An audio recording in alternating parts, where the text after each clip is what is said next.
श्रीमद् भक्ति वेदांत श्रोत्री महाराज, भक्ति वेदांत सार महाराज, परम पूज्यपाद त्रिदंडी स्वामी श्रीमद् भक्ति निवास पर्वत महाराज, अन्यान्य त्रिदंडी पादगण, छत्रीमंडली, मातृमंडली सकलेर चरणे आमार यथायोग्य श्रद्धा सम्मान प्रदर्शन करी सकले प्रसन्न हन।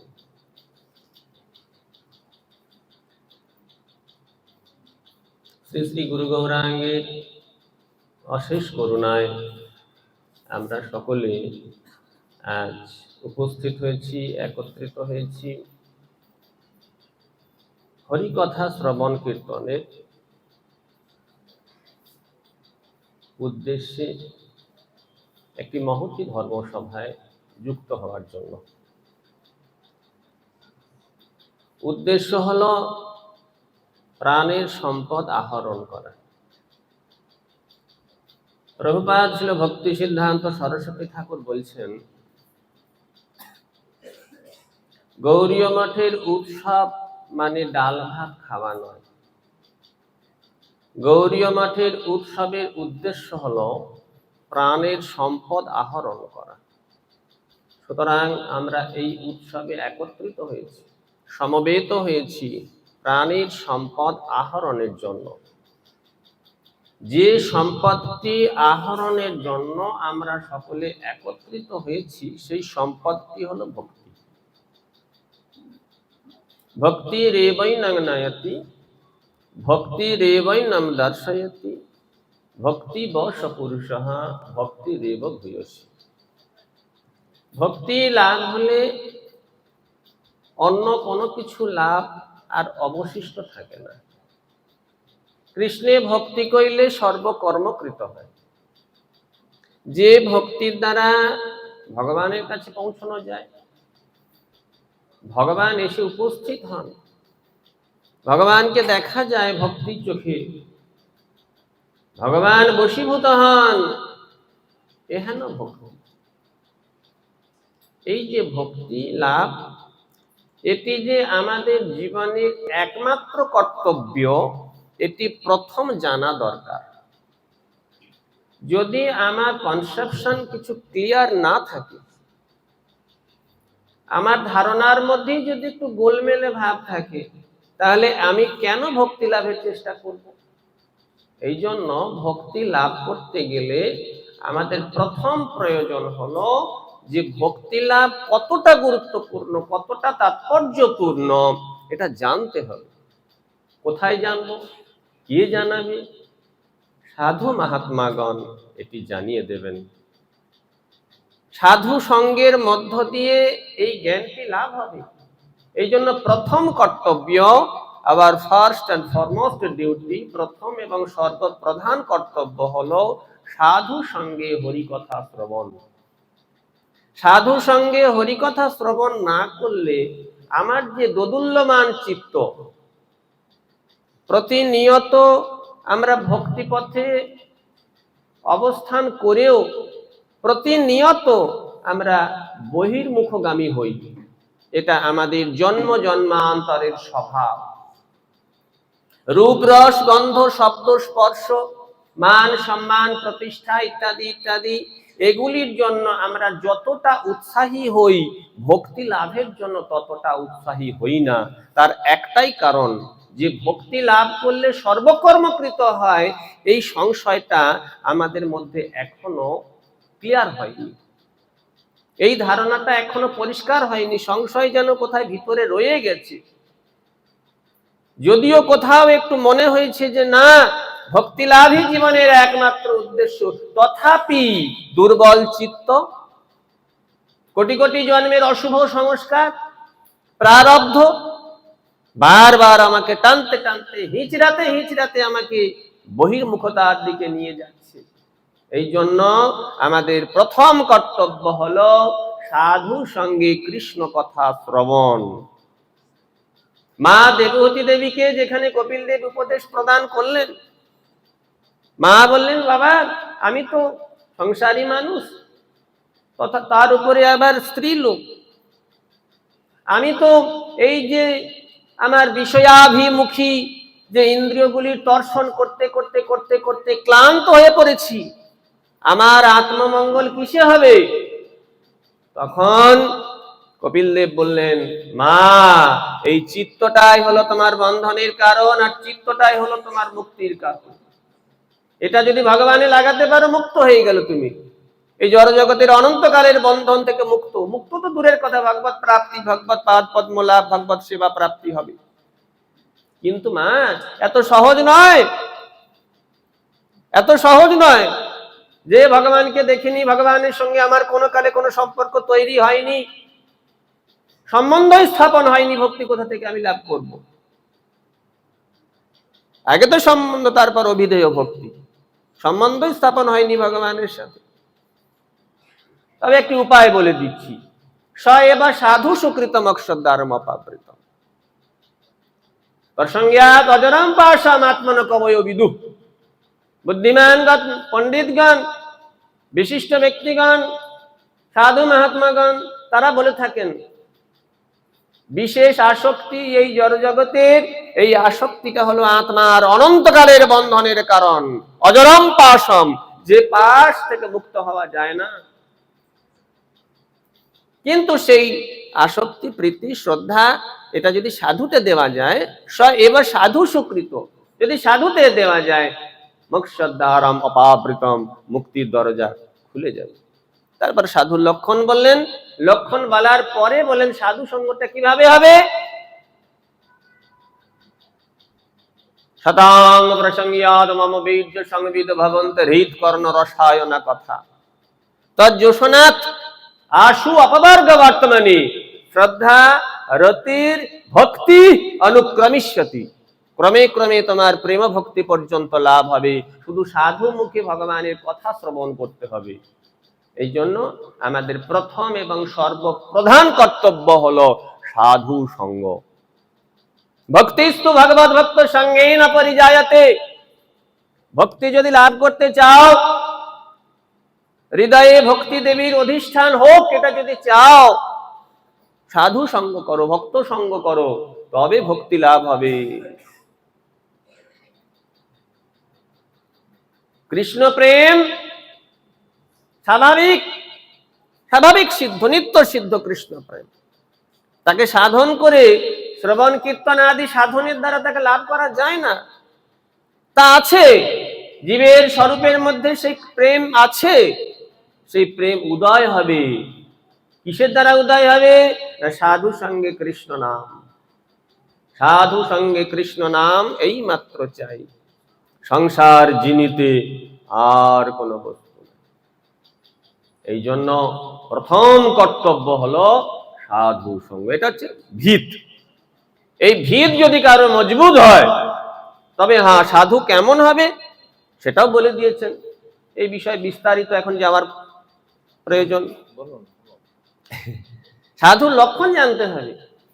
সাধু শুধু ওই লম্বা দাড়ি, বড় বড় জটা, কিংবা একটা গেরুয়া করে নিলাম, কিংবা সাধু সেজে নিলাম, এটাতে হবে না।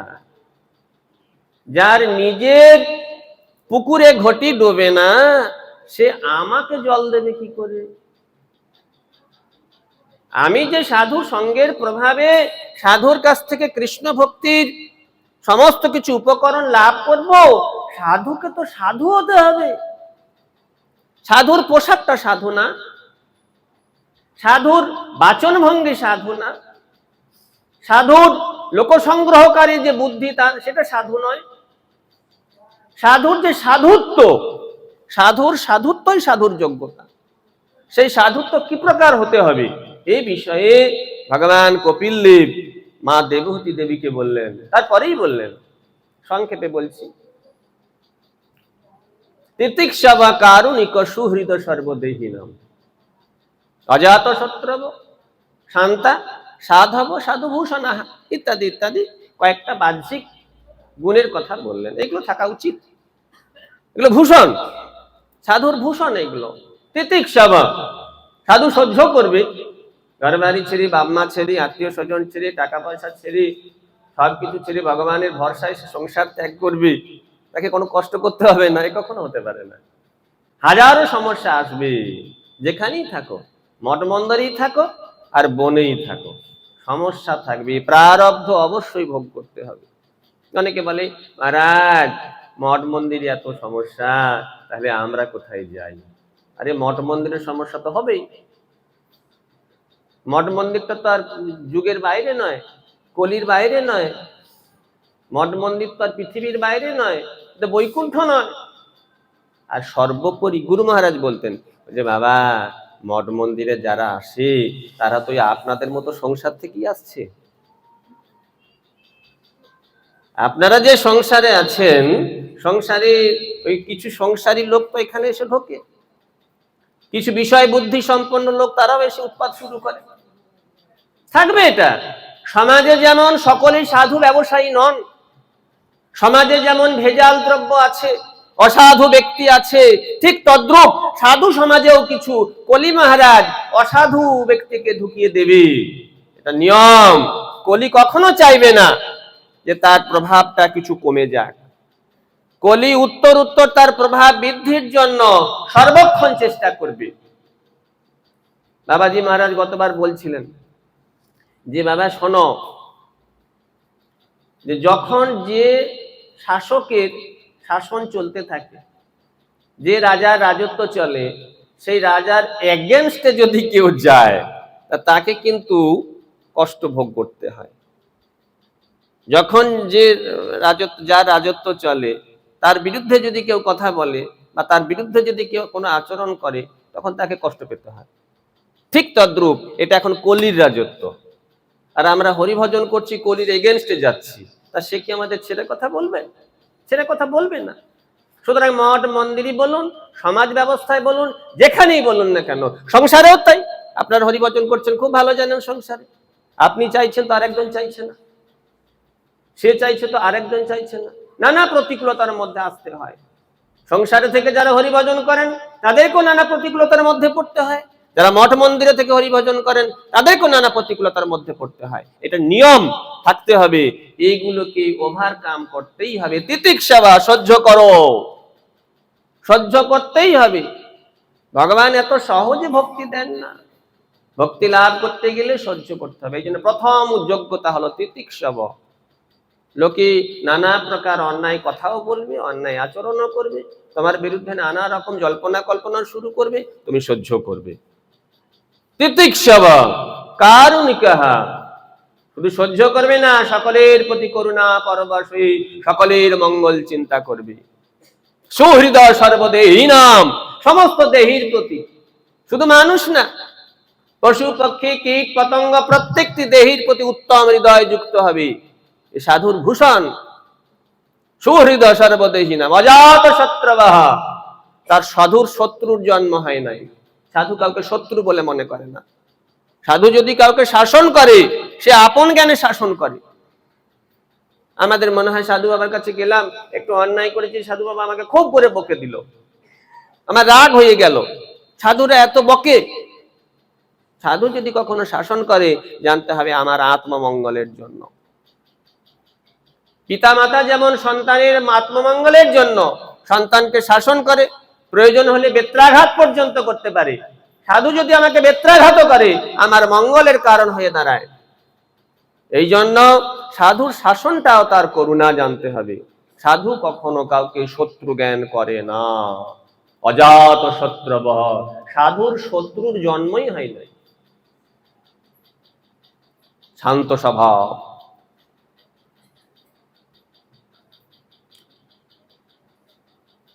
সাধু উগ্র নয়, উগ্র স্বভাব কখনো সাধু নয়, সর্বদা কৃষ্ণ ভক্ত নিষ্কাম, অতএব শান্ত। যার কামনা আছে তার জ্বালা বাড়বে, উগ্র হবে। সাধুর তো কোনো কামনা নাই, তার জ্বালাও নেই। সাধব সাধু ভূষণ, সাধন করবে, অপরকে হরিনাম করতে বলবি, অপরকে দীক্ষা গ্রহণ করতে বলবি, অপরকে জপান্নি করতে বলবি, গ্রন্থ পাঠ করতে বলবি, আর নিজে করবে না, এটা সাধুর লক্ষণ নয়। সাধু সাধন করবে। সাধব সাধু ভূষণ, এগুলো সাধুর ভূষণ। এটা বাহ্যিক যোগ্যতা, এগুলো থাকবে। আর মূল যোগ্যতা কি? যে যোগ্যতার উপরে সাধুর সাধুত্ব প্রতিষ্ঠিত। মই অনন্য ভাবেন ভক্তিং কুর্বন্তি যে দৃঢ়াম, এটা হলো ভিত। এটা হলো ভিত। মই অনন্য ভাবে না ভক্তি, সাধু শুধু ভগবানকেই চাইবে, ভগবত পাদ পদ্মে তার গাঢ় নিষ্ঠা, ভগবান ছাড়া সে আর কিচ্ছু চায় না। কৃষ্ণ নিষ্ঠা, তৃষ্ণা ত্যাগ, এটা থাকতেই হবে সাধুর মধ্যে। সে জগতের অন্য কোনো কিছু চায় না, কেবলমাত্র কৃষ্ণ ভক্তি, কৃষ্ণে নিঃশেষে স্থিত হয়েছে, এই হলো সাধুর ভিত। মই অনন্য ভাবে ন, অন্য কোনো কিছু চাইবে না সাধু। অন্যাভিলাষিতা শূন্যম, সাধু যদি একটা কুটিয়াও করে কিংবা একটা রাজপ্রাসাদ বানায়, সেটা কৃষ্ণের সুখের জন্য, নিজের সুখের জন্য কখনো হবে না। যদি রাজ অট্টালিকা বানায়, 10খানা 20খানা 50খানা মঠ যদি নির্মাণ করে, সেটাও কৃষ্ণের সুখের জন্য হতে হবে। সব সময় সাধু নিজেকে সমীক্ষা করবে, এটা আমার জন্য করছি না তো, লোকে আমাকে ভালো বলবে, আমার প্রতিষ্ঠা হবে, আমার কত যশ হবে, আমার খ্যাতি সারা বিশ্বে ছড়িয়ে পড়বে, এজন্য করছি না তো। প্রতিনিয়ত আত্মসমীক্ষা চলতে থাকবে, am I right or not, আমি ঠিক করছি না ভুল করছি, আমার মধ্যে বিন্দুমাত্র সসুখ বাঞ্ছা রয়েছে কিনা। এটা সাধুর ভিত। মই অনন্য ভাবে না ভক্তিং কুর্বন্তি যে দৃঢ়ম, অন্যাভিলাষিতা শূন্যম, কোন রকম তার অভিলাষ থাকবে না। টাকা পয়সা গাড়ি বাড়ি তো দূরের কথা, সুখ্যাতি অভিলাষ, নেম ফেম, নাম যশ প্রতিষ্ঠা, এগুলো পর্যন্ত থাকবে না। ইন্দ্রিয় বাসনা ভোগ বিলাস তো অনেক পরের কথা, সুখ্যাতি সূক্ষ্ম বাসনা পর্যন্ত সাধুর ভিতরে থাকবে না। মই অনন্য ভাবে না ভক্তিং কুর্বন্তি যে দৃঢ়ম, এই কথাই রূপ গোস্বামী পাদ বললেন। অন্যাভিলাষিতা শূন্যম, কোনো অভিলাষ থাকবে না, শুধুমাত্র জ্ঞান কর্মাদ্বনাবৃতম, জ্ঞান কর্মের দ্বারা আবৃত হবে না কখনো সে। আনুকূল্যেন কৃষ্ণানুশীলনং ভক্তির উচ্যতে, শুধুমাত্র কৃষ্ণ সেবাই তার জীবনের একমাত্র উদ্দেশ্য। এই রকম দৃঢ় নিশ্চয়াত্মিকা ভাব নিয়ে যিনি চলেন তিনি সাধু। মৎকৃতে তক্ত কর্মান, ভগবানের জন্য সংসার ত্যাগ করবে, কর্ম ত্যাগ করবে।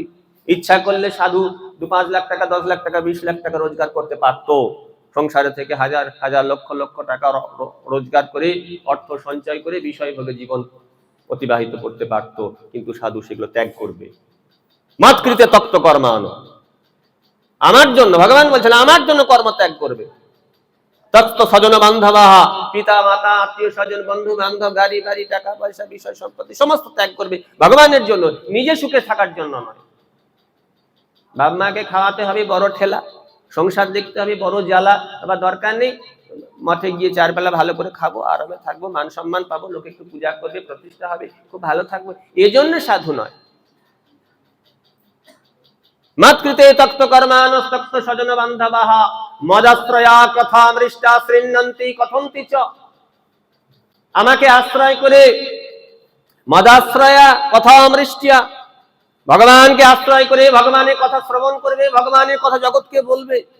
শৃণ্বন্তি কথন্তি চ, নিজে শুনবে এবং জগৎকে ভগবানের কথা বলবে। তপন্তি বিবিধাস্তাপা, ভগবানের কথা বলতে গেলে তাপ তো হবেই কিছু, আজ এখানে কাল ওখানে পরশু সেখানে বিভিন্ন জায়গায় ভগবানের কথা প্রচার করবে। জগৎবাসীর মঙ্গলের জন্য, শুধু নিজে নিজে নয়, ধামের ধামাচাপা বেড়াল হিসেবে থাকবে না। আমাদের গুরুবর্গের মুখে শুনেছি, বলছে বাবা ধামের ধামাচাপা বেড়াল হতে যেও না, ধামে বাস করবো, একটা কুটির করে বসে বসে ভজন করব, এই রকম বুদ্ধি গৌড়ীয় মঠের নয়। গৌড়ীয় মঠ জগতের মঙ্গলের চিন্তা করে, সকলের চিন্তায় আত্মনিয়োগ করে। প্রহ্লাদ মহারাজ বলছেন অধিকাংশ ব্যক্তি, অধিকাংশ মুনিগণ স্ববিমুক্তি কামা, তারা নিজের মঙ্গলের জন্য গোপনে বিচরণ করে, মৌনভাবে তারা নিজেরা ভজন সাধন করে, জগতের মঙ্গলের কথা চিন্তা করে না। কিন্তু প্রভু আমি এটা চাই না, নৃসিংহদেবের স্তব করে প্রহ্লাদ মহারাজ বলছেন আমি এটা চাই না, আমি চাই সকলের মঙ্গল হোক। ভাগবতের অন্যত্র আছে সস্তস্তু বিশ্বস্য খল প্রসীদতম ধ্যায়ন্তু ভূতানি শিবং মিথোধিয়া মনশ্চ ভদ্রং ভজতাদ অধ্যক্ষজে আবেশ্যতাং নমতিরহপৈতুকি। প্রহ্লাদ মহারাজ ওখানে বলছেন, স্তবে বলছেন নৃসিংহদেবের, অন্যত্র ভাগবতেই আছে। সস্তস্তু বিশ্বস্য খল প্রসীদতম, বিশ্বের সমস্ত খল প্রবৃত্তি দূরীভূত হোক। ধ্যায়ন্তু ভূতানি শিবং মিথোধিয়া, পরস্পর মিলিত হয়ে সকলে ভগবান শ্রীহরির ধ্যান করুন, ভগবানের চিন্তা করুন, অধক্ষজ ভগবানের আরাধনা করুক। প্রভু এটা আমি চাই, গৌড়ীয় মঠ এটা চায়, গৌড়ীয় মঠ কখনো নিজের স্বার্থের জন্য কখনো ভজন করে না। গৌড়ীয় মঠের সাধু এক একটা জীবন্ত চলন্ত মঠ। তারা সর্বত্র ভগবানের যে সেবা প্রবৃত্তি জগতে প্রচার করে, জগতের মঙ্গলের চিন্তা করে। এই জন্য ভগবানের কথা শুনতে গেলে, ভগবানের কথা জগৎকে বলতে গেলে যদি কষ্ট করতেও হয়, যদি খাবার না জোটে, পানীয় না জোটে, আশ্রয় ঠিক মতো না জোটে, তথাপি তাকে গুরুত্ব না দিয়ে ভগবানের কথা প্রচার করতে হবে। তখন বিবিধাস্তাপা, এগুলো সাধুর যোগ্যতা।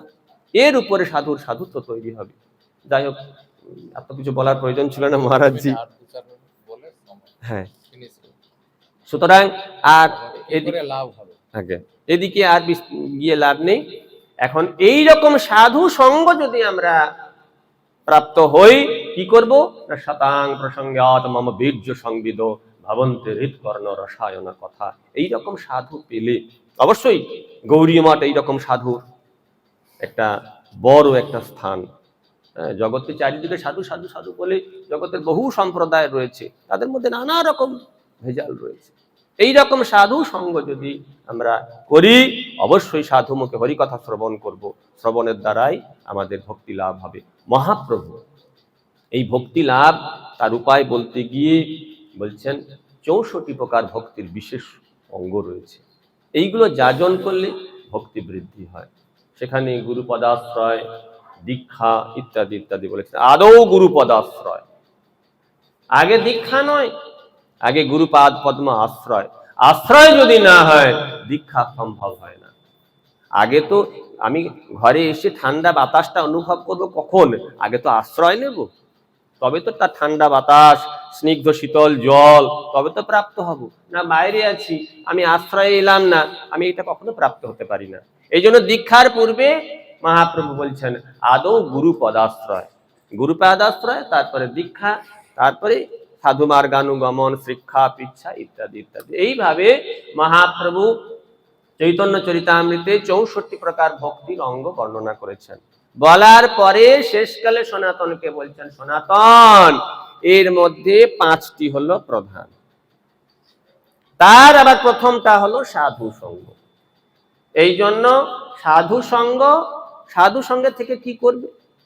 নাম কীর্তন। সাধু সঙ্গ মানে শুধু সাধুর গায়ে গায়ে থাকাটা সাধু সঙ্গ বলে না। সাধুর গায়ে গায়ে ছাঁট পোকাও থাকে, বহুবার শুনেছেন আপনারা। একে সাধু সঙ্গ কখনো বলে না। সাধুর সঙ্গে নাম কীর্তন করতে হবে আর ভাগবত শ্রবণ করতে হবে। সাধু সঙ্গ হলো ভিত। সাধু সঙ্গের থেকে সাধু সঙ্গে আমরা নাম কীর্তন করব। সাধু সঙ্গে সাধুর উপদেশ মতো আমরা ভাগবত শ্রবণ করব।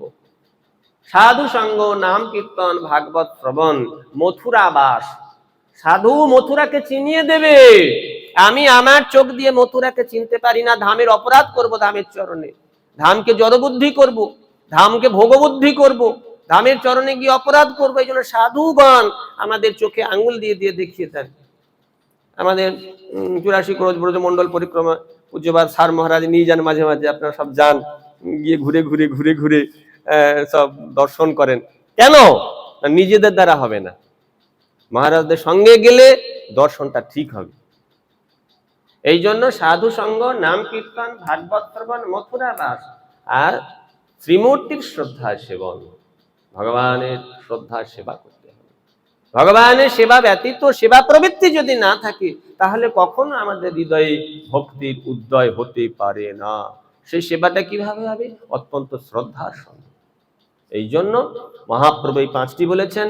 ভাগবতের প্রথম বলেছেন, প্রথম দিকে বলা হয়েছে তস্মাৎ, সিদ্ধান্ত দিলেন কি করা উচিত। তস্মাৎ একে না মনসা ভগবান সাত্বতাং প্রতি শ্রোতব্য কীর্তিতব্যশ্চ ধ্যেয় পূজ্যশ্চ নিত্যদা। প্রতিদিনের আমাদের এই 4টি কাজ। প্রতিদিন আমরা এক মনে ভগবানের কথা শ্রবণ করব সাধু মুখে। একে না মনসাং ভগবান সাত্বতাং প্রতি শ্রোতব্য, সাত্বতাং প্রতি ভগবান শ্রীকৃষ্ণের কথা শুনতে হবে, এটা ডিউটি।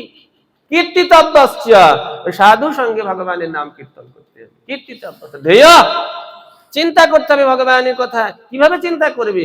সাধু চিন্তা করিয়ে দেবে, বলে দেবে, বুঝিয়ে দেবে, সেইভাবে চিন্তা করতে হবে। তা নাহলে মন গড়া হবে, কল্পনা হবে। পূজ্যশ্চ, ভগবানের পূজা করতে হবে নিত্যদা, প্রতিদিন। এই জন্য আমাদের সাধু সঙ্গ, নাম কীর্তন, ভাগবত শ্রবণ ইত্যাদি অত্যন্ত নিষ্ঠার সঙ্গে করতে হবে। তবে আমাদের যে জড় বাসনা, জাগতিক চাহিদা, গাঁট যেটা লেগে আছে, ওই গাঁটটা কাটবে।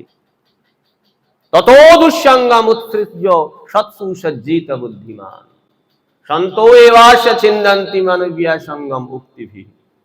তত কি করবে? আমাদের কর্তব্য কি? এখন সিদ্ধান্ত হলো কি কর্তব্য। একান্ত ভক্তি লাভ যদি আমরা করতে চাই, কি কর্তব্য? তত দুঃসঙ্গম উৎসৃজ্য, যত রকমের দুঃসঙ্গ আছে, ব্যক্তি সঙ্গ, বস্তু সঙ্গ। ব্যক্তি সঙ্গ কি রকম? নানা রকম দুষ্ট ব্যক্তি, যারা ভক্তি বহির্মুখ, যারা ভক্ত বিদ্বেষী, বিষ্ণু বৈষ্ণব বিদ্বেষী, এদের সঙ্গ পরিত্যাগ। আর কিছু বস্তু আছে যে বস্তুগুলো ব্যক্তি নয় কিন্তু দুঃসঙ্গ, ওই টিভির সঙ্গ, মোবাইলের সঙ্গ আছে না, এগুলো আমাদেরকে কখনো মঙ্গলের দিকে এগুতে দেবে না।